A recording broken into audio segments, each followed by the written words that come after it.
The year was 1066, and behind the gilded walls of Westminster Palace, a young woman named Matilda of Flanders was about to discover that wearing a crown meant more than just ruling a kingdom.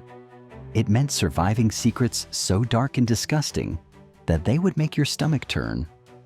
But here's what they don't tell you in the history books. The medieval queens we celebrate today were not the pristine, noble figures we imagine them to be.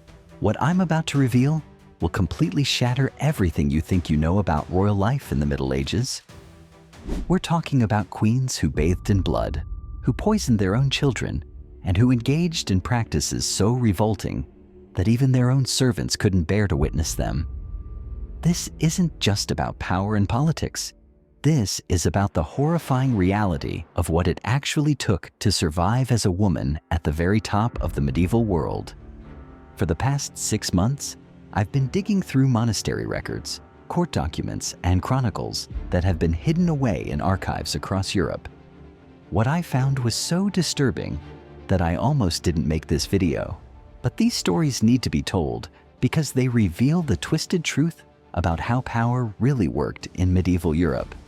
And trust me, by the end of this series, you'll never look at a fairy tale the same way again. Before we dive into the darkest secrets, you need to understand just how brutal life was for medieval queens. While peasants worried about their next meal, queens worried about whether they'd live to see another sunrise. The average life expectancy for a medieval queen was actually lower than that of common women, and it wasn't because of childbirth complications. It was because of the constant threat of assassination, poisoning, and political elimination. Medieval queens lived in a world where marriage was warfare by other means. When Eleanor of Aquitaine married King Louis VII of France in 1137, she wasn't just gaining a husband, she was entering a death match where the stakes were literally life and death. Within the first year of her marriage, 3 separate attempts were made on her life, and that was considered normal. Queens were expected to produce male heirs while simultaneously navigating assassination plots, managing spy networks, and eliminating threats to their power. But here's where it gets truly disgusting. Medieval queens didn't just defend themselves against external threats, they created their own. Take Queen Fredegund of Neustria, who ruled in the 6th century. Historical records show that she personally murdered at least 12 people, including her own stepchildren, using methods so creative and revolting that chroniclers of the time struggled to describe them. One account details how she had a rival queen's infant son drowned in a bathtub filled with wine, then forced the mother to drink from the same tub. The hygiene practices of medieval queens were equally horrifying. While we imagine royal courts as pristine palaces, the reality was far more nauseating.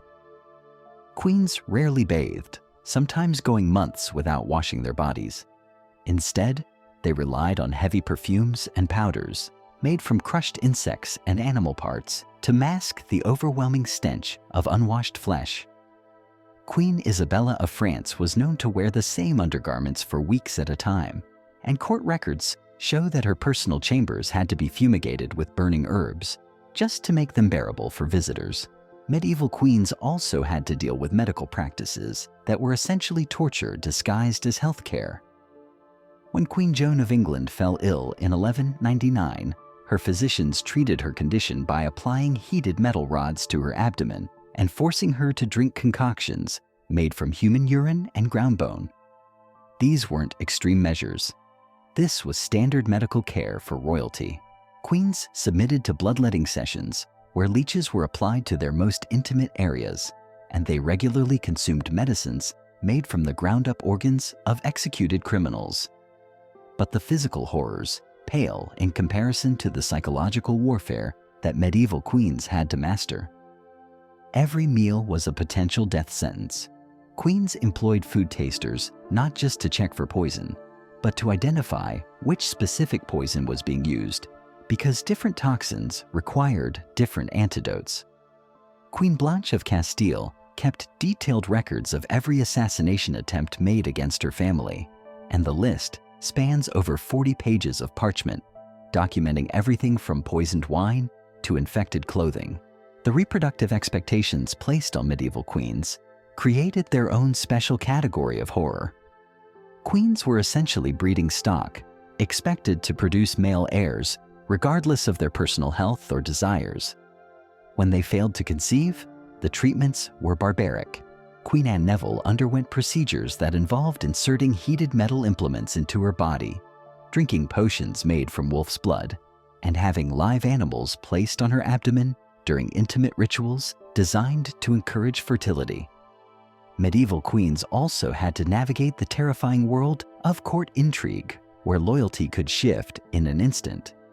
They maintained private armies of spies, assassins, and informants who operated in the shadows of castle life. Queen Margaret of Anjou ran a network of female agents who posed as servants, seamstresses, and wet nurses, while gathering intelligence and eliminating threats. These women were trained in over 20 different methods of poison administration and could kill a target without leaving any trace of their involvement. The religious practices of medieval queens were equally disturbing. Many participated in rituals that involved handling human remains, drinking blood, and performing ceremonies that would be considered satanic by modern standards. Queen Matilda of Scotland was known to keep a collection of holy relics that included severed fingers, preserved hearts, and vials of blood from saints and martyrs. She would regularly consume small portions of these relics, believing they would grant her divine protection and power. Court life itself was a constant performance where one wrong move could result in death. Medieval queens had to master the art of public execution as entertainment. They were expected to attend torture sessions, public hangings, and elaborate executions designed to demonstrate royal power. Queen Isabeau of Bavaria was known for her creative approach to public punishment, once ordering that a convicted traitor be skinned alive while she dined with foreign dignitaries, just yards away from the screaming victim. The fashion and beauty practices of medieval queens involved their own forms of torture. To achieve the pale complexion that was considered beautiful, queens would regularly consume small amounts of arsenic, which gave their skin a translucent quality while slowly poisoning their internal organs. They used lead-based cosmetics that caused hair loss, tooth decay, and eventually, madness. Queen Elizabeth of York was known to have lost most of her hair by age 30 due to the toxic substances she applied to achieve the fashionable high forehead look. Medieval queens also had to deal with the constant threat of being declared insane or possessed as a way to remove them from power. The symptoms of mental illness were often manufactured through systematic poisoning or psychological torture. Queens learned to recognize the early signs of these campaigns against them and developed countermeasures that were equally horrifying. Some queens kept detailed journals written in code, documenting every interaction and meal to track potential poisoning attempts. The childbirth experiences of medieval queens were nightmarish beyond modern comprehension. Without proper medical knowledge, royal births were often attended by practitioners who relied on superstition and brutality rather than science. Queens were expected to give birth in public, surrounded by witnesses who would verify the legitimacy of their heirs. The mortality rate for both mothers and children was staggering, and surviving accounts describe procedures that were essentially medieval torture sessions disguised as medical care. But perhaps the most disturbing aspect of medieval queen life was how normalized this horror became. These women didn't see themselves as victims. They saw themselves as survivors who had mastered a deadly game. They took pride in their ability to outlast their enemies, and many became increasingly creative and sadistic in their methods of maintaining power. The letters and personal accounts that survive from this period reveal women who had been fundamentally changed by the constant exposure to violence and death. They wrote about murder and torture with the same casual tone that modern people might use to discuss the weather. This wasn't because they were naturally evil. It was because their environment had stripped away every trace of normal human empathy and replaced it with the cold calculation necessary for survival. These queens developed their own twisted codes of conduct, that governed everything from how they eliminated rivals to how they maintained their grip on power. Queen Berengaria of Navarre created what she called her Garden of Enemies, a literal garden behind her palace where she would bury the personal belongings of people she had ordered killed. She would tend to this garden personally, watering the soil with wine mixed with the blood of her victims, believing this ritual would prevent their spirits from returning to haunt her. The dining habits of medieval queens were equally revolting. Meals weren't just about sustenance, they were opportunities for psychological warfare. Queens would regularly serve dishes made from animals that had been fed the flesh of their enemies. Queen Constance of Sicily was notorious for hosting dinner parties where the main course was prepared using meat from horses that had been forced to consume human remains. Guests were never told about these ingredients, but the queen would watch their faces carefully, taking sadistic pleasure in their unknowing participation in her twisted rituals.